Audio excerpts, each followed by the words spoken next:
I thought I'd already made the best carrot cake until one secret ingredient changed everything.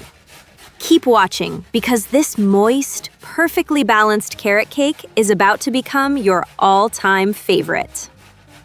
Finally grate about 3 to 4 medium carrots. Set them aside for now.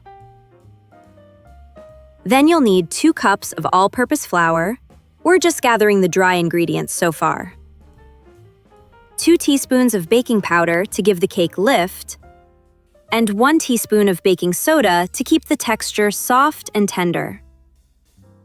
And sift it all together. This removes any lumps and helps the carrot cake bake up light and evenly.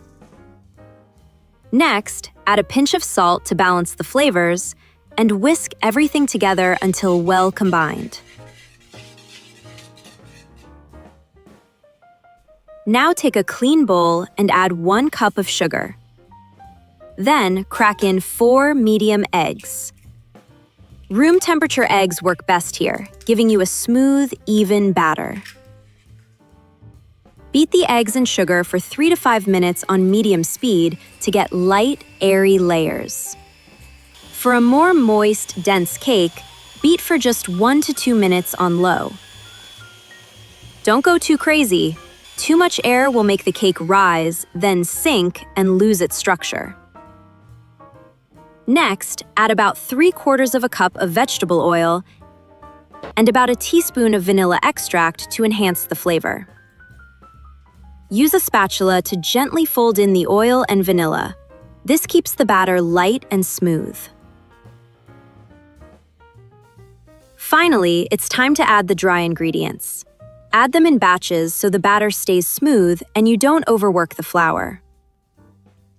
Fold each batch into the batter with a spatula using gentle motions so you don't deflate the eggs. If you toss all the flour in at once, the batter gets tough, making your carrot cake dense rather than tender. So go slow and your cake will thank you.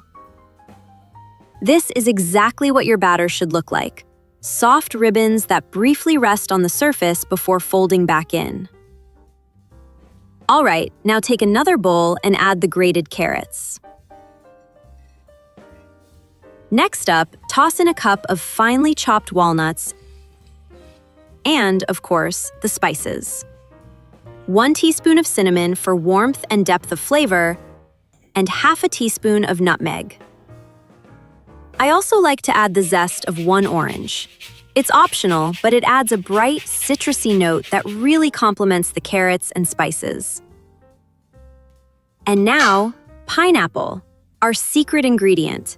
I'm using tinned pineapple, but fresh works too if that's what you have. Finely chop the pineapple into tiny pieces so it blends evenly throughout the batter. You can use canned pineapple chunks or tidbits. Just chop them nice and small. Then add that juicy pineapple to the carrot and spice mixture. Give it a good mix, making sure everything is nicely combined. And the pineapple, carrots, and spices are evenly distributed. Add the carrot and pineapple mixture into the batter in batches. Doing it this way keeps the batter light and ensures the mixture is evenly incorporated throughout. Grab 2 8-inch springform pans and you'll want to coat them well with butter, all the way across the bottom and up the sides. This ensures your carrot cake slides out perfectly once it's baked. Then, line the bottom of each pan with parchment paper for an extra non-stick layer. And let's pour the batter into the pans. Make sure to distribute it evenly between the two so you get perfectly even layers. You can even use kitchen scales if you have them for extra precision. Tap the pans lightly on the table to get rid of air bubbles and smooth the batter. And into the oven they go.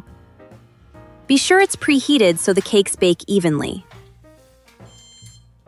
Bake at 320 degrees Fahrenheit for about an hour, until a toothpick in the center comes out clean. Let them cool for a bit, and then gently take them out of the springform pans. Transfer the cakes onto cooling racks so they can cool completely. Don't forget to remove the metal bottoms from the pans and peel off the parchment paper. Meanwhile, let's make an orange syrup for the layers. First, we're going to zest the orange. Then you'll need that same orange, cut it in half, and we're going to squeeze out the juice. I'm using a handheld citrus juicer, but you can use any tool you like, or just squeeze it by hand. Pour the juice through a mesh strainer to remove any pulp or seeds. Now grab a small saucepan and add 2 tablespoons of regular white sugar. Brown sugar works here too, if that's what you have. Then toss in the zest from that orange, pour in the orange juice, and set the saucepan over medium heat. Stir the mixture from time to time to make sure the sugar dissolves evenly and nothing sticks. Bring the syrup to a gentle boil and let it simmer for 2 to 3 minutes until the sugar is completely dissolved. And pour the syrup through a fine mesh strainer into a clean glass to remove any pulp or zest. Take 3½ ounces of softened butter and let's make the frosting. Beat it on medium for 2 to 3 minutes until it's pale, light, and fluffy. Make sure your butter is soft enough. If it's too firm, the frosting will be heavy and lumpy. If it's too soft, it will turn runny.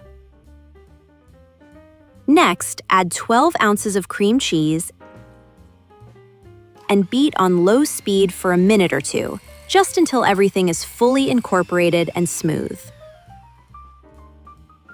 Oh, and add about a teaspoon of vanilla extract.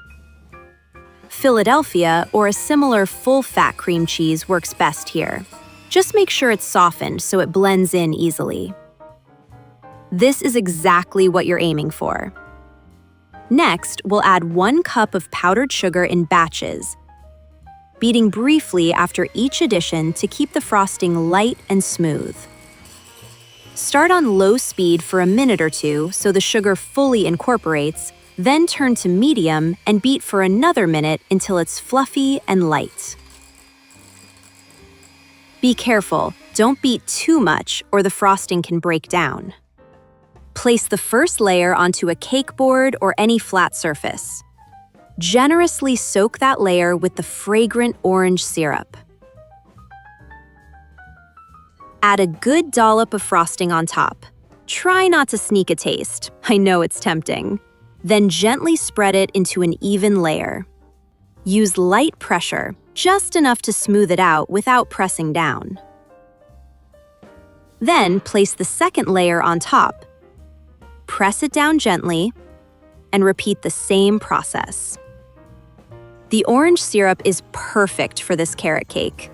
It seeps into the layers, keeping them moist and flavorful, while the cream cheese frosting adds richness and helps everything stick together for a perfectly tender cake. And if you're enjoying this video, don't forget to hit the like button and subscribe for more recipes like this. I've got plenty more coming. I like to use an offset spatula to make the top look even and neat. You can also create a simple pattern on top for a little extra touch. Now you can decorate your carrot cake with these gorgeous walnuts, or use any other nuts you like, or get creative with a different topping. Now let's put the cake in the fridge for at least 4 hours to chill and fully absorb all the flavors. All right, let's cut into this gorgeous cake.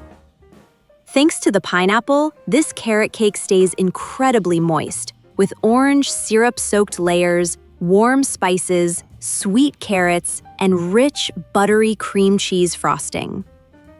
You have to try this one for yourself. It's truly worth it. Thanks for watching. Don't forget to like, subscribe, and happy baking!